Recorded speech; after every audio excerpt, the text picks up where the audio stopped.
Şokolad buketinin yığılmasında bugünkü master klassımızda tələbələrlə öndə olan şokoladlarımızı elədik, korpusunu şokoladları elədik və sonda kollektiv şəkildə buketin yığılmasıdır. Şokoladları da özümüz hazırlamışıq, buketləri də özümüz yığmışıq. Ərimə formasını, qaydasını, düzgün temperaturlaşmasını tələbələr öyrəndilər. İndi buketin yığılmasıdır. Ümidvaram ki, tələbələr bunu sərbəst, qısa eləməyin çox, gedib şeydir. Tələbələr bunu sərbəst özləri yığacaqlar. Buketlərdən istifadə olunur.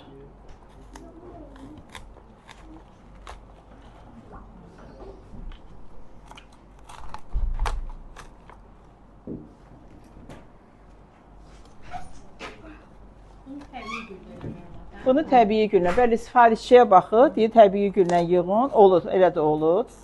Amma onu siz təbii gülü penoplast eləmirsiniz. Qazon deyilən güllər üçün yaşıl qazon var, suya atılır. Böyle ki, gül öz keyfiyyətini saxlasın. Görmürsünüz, belə sizə təbriklər, yaşıl qazonlardan.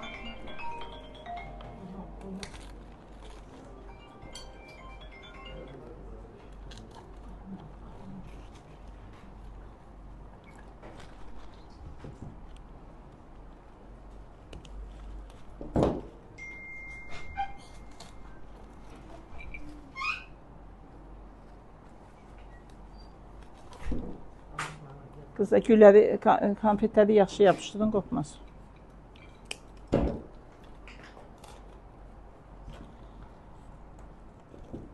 Ölçülərinə görə özünüz, öz zövqünüzə görə uyğunlaşdırırsınız.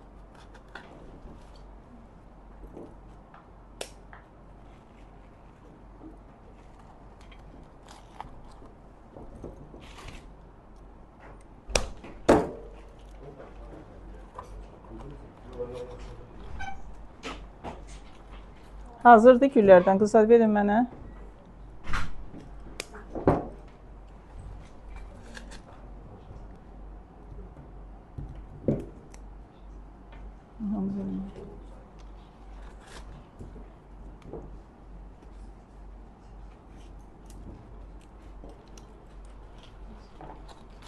Zövqünüzə görə gözəl.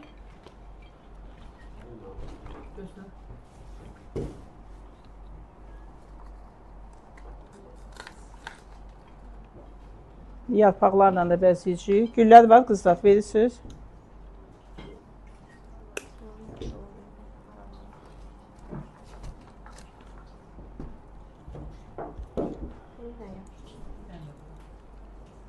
Görürsünüz, yığa-yığa özünüz görəcəksiniz ki, harada boşluqlar var, onu tamamlayacaqsınız. Buyurun.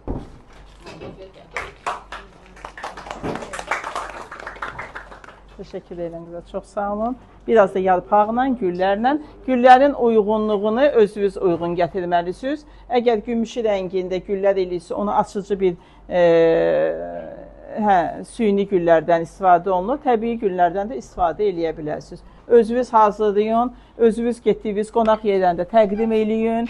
Apardığınız hədiyyə məncə sevindirici bir hədiyyə ola bilər, düzdür? Bəzi bir qeyri buketlər var ki, ona ehtiyac yoxdur ki, gedib nəyisə bir yığın buketlərinə pul verib, boş süni güllərə. Hər gül buketinin içinə, lap təbii güllər də almışsınız, təqdim eləyəndə üzərinə bu şokoladlardan qoyun, içəridən geçsin. Təqdimatınız da gözəl olsun, sevindirici olsun və qidaya uyğun olsun. Aydın oldu sizə. Siz sağ olun.